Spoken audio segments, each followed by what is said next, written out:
Assalamualaikum warahmatullahi wabarakatuh. Selamat datang kembali di channel Dicakruk. Saat ini saya berada tepat di depan lokasi proyek exit tol Panimbang, yang mana bisa kita lihat kondisi jalan nasional yang berada di depan exit tol Panimbang ini saat ini sudah tergenang oleh air.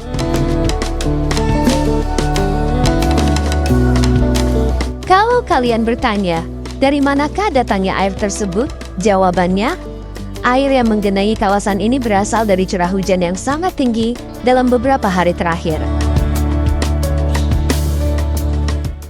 Ya, benar sekali.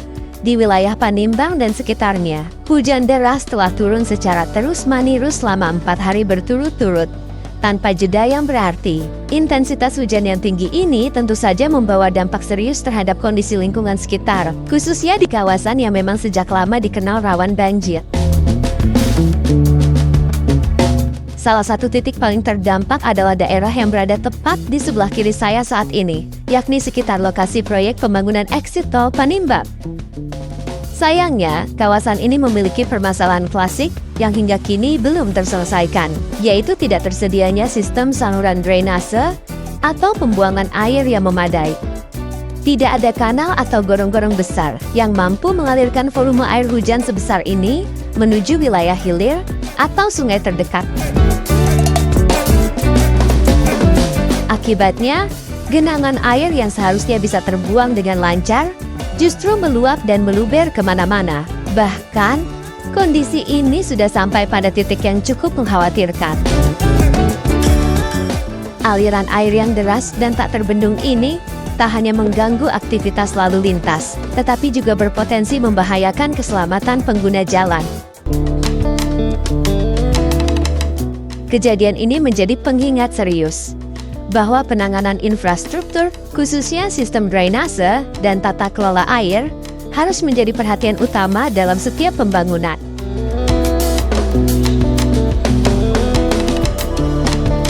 Tentu, kita semua berharap proyek pembangunan tol ini tidak hanya menjadi simbol kemajuan infrastruktur, tetapi juga menjadi solusi nyata atas berbagai permasalahan yang telah lama dirasakan oleh masyarakat sekitar. Salah satunya adalah banjir yang hampir tiap tahun terjadi. Mudah-mudahan, setelah proyek ini selesai dan beroperasi secara penuh, pemerintah dapat memberikan perhatian lebih terhadap persoalan banjir ini. Diharapkan akan ada sistem saluran air yang terintegrasi, dirancang secara matang dan dibangun dengan baik, agar tidak hanya memperlancar akses dan mobilitas, tetapi juga mampu mencegah banjir, serta memberikan rasa aman bagi warga. Semoga kehadiran tol Panimbang ini nantinya benar-benar membawa dampak positif, tidak hanya dari sisi ekonomi dan konektivitas, tetapi juga dari sisi lingkungan dan kualitas hidup masyarakat di sekitarnya. Amin ya robbal alamin. Nah, sekarang, yuk kita coba melintas ke arah sana. By the way, ke depan itu adalah arah menuju Tanjung Lesung ya teman-teman.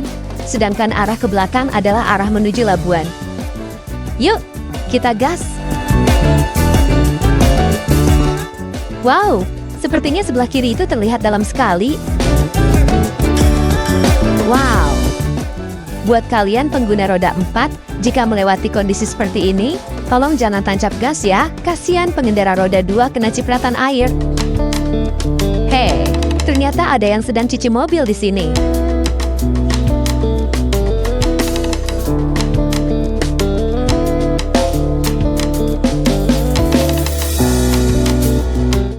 Saat ini, saya berdiri di depan jalan menuju Desa Kampung Saung Jangkung yang terletak di wilayah Desa Mekarsari, Kecamatan Panimbang. Namun sayangnya, kondisi jalan di sini benar-benar tidak terlihat. Air yang menggenang membuat seluruh permukaan jalan tertutup sepenuhnya. Tidak ada lagi yang bisa membedakan mana yang merupakan badan jalan dan mana yang sebenarnya adalah selokan atau parit di sekitarnya. Genangan air menutupi semuanya. Bahkan saya sendiri tidak berani melangkah terlalu jauh, karena tidak tahu apakah di depan saya jalan padat, lubang dalam, atau justru saluran air terbuka yang tertutup banjir. Situasi seperti ini tentu sangat berbahaya, tidak hanya bagi pengendara yang melintas, tetapi juga bagi warga sekitar, terutama anak-anak dan lansia. Kondisi ini tentu sangat menghambat aktivitas sehari-hari masyarakat, mulai dari anak-anak yang hendak bersekolah, pedagang kecil yang membawa barang dagangannya, hingga petani yang ingin menuju ke ladang. Ups, bentar. Kalau jalan desa saja sudah terendam air, bagaimana dengan kondisi ladang sawah milik warga ya? Ya Allah, aku turut prihatin.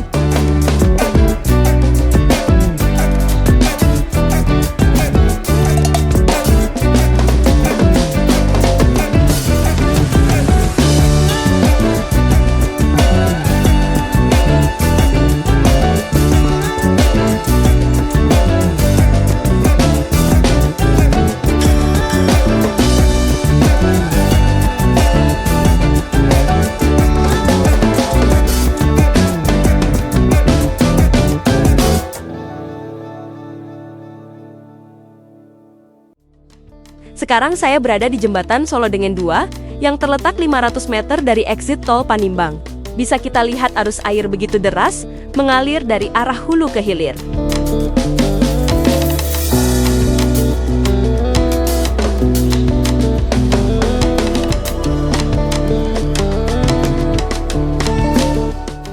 Dan ini penampakan dari sisi lainnya yang menuju hilir. Yang mana kurang dari 300 meter air ini akan bertemu dengan air laut.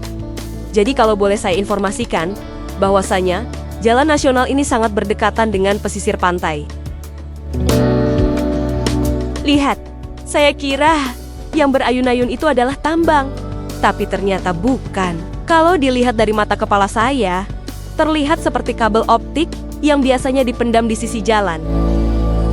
Jadi begitulah info yang bisa saya sampaikan dari video ini mengenai cuaca di Kecamatan Panimbang dan sekitarnya. Di mana, karena intensitas hujan yang sangat tinggi dengan periode yang cukup signifikan, air mengalir dari hulu ke hilir melewati sungai kecil, pesawahan, bahkan pemukiman warga hingga melewati jalan nasional. Karena memang pada dasarnya, daerah ini adalah dataran rendah, ditambah lagi dengan tidak adanya sistem drainase yang baik. Kondisi banjir seperti ini mungkin tidak begitu mencemaskan untuk warga yang bertempat tinggal dan berpencaharian di sekitar jalan nasional. Tapi untuk mereka yang berpencaharian di sawah, yang sebagian besar berada di daerah rawan banjir, tentunya mereka harap-harap cemas. Karena kurang atau lebihnya air yang begitu ekstrim, tentunya akan berpengaruh terhadap pertumbuhan tanaman mereka. Ya, kita doakan saja semoga musim panen kali ini hasilnya bisa memuaskan. Hasil panennya bagus dan tentunya harga jualnya juga bagus ya. Amin ya robbal alamin. Oke, sebelum saya akhiri video ini, sedikit saya tampilkan suasana di jembatan Ciliman yang memisah antara Desa Sidamukti dan Desa Panimbang. Sungai Ciliman ini, jika kalian menyusuri ke arah hulu, maka kalian akan bertemu dengan jembatan yang menjadi main road jalan tol Serang Panimbang, tepatnya di Kampung Kacer Desa Mekarjaya. Dan sekedar info, di kedua bibir sungai ini tidak ada pile sheet yang terpasang layaknya sungai di perkotaan. Alhasil jika debit air dari hulu sangat tinggi atau air pasang dari laut sedang purnama, kadang-kadang air meluap sampai ke pemukiman warga. Haduh, kasihan sekali ya. Oke, sebelum saya akhiri, kalau kalian merasa video ini bermanfaat, bantu support channel ini dengan like dan subscribe ya. Saya tunggu pendapat kalian di kolom komentar. Sampai jumpa. See you next video.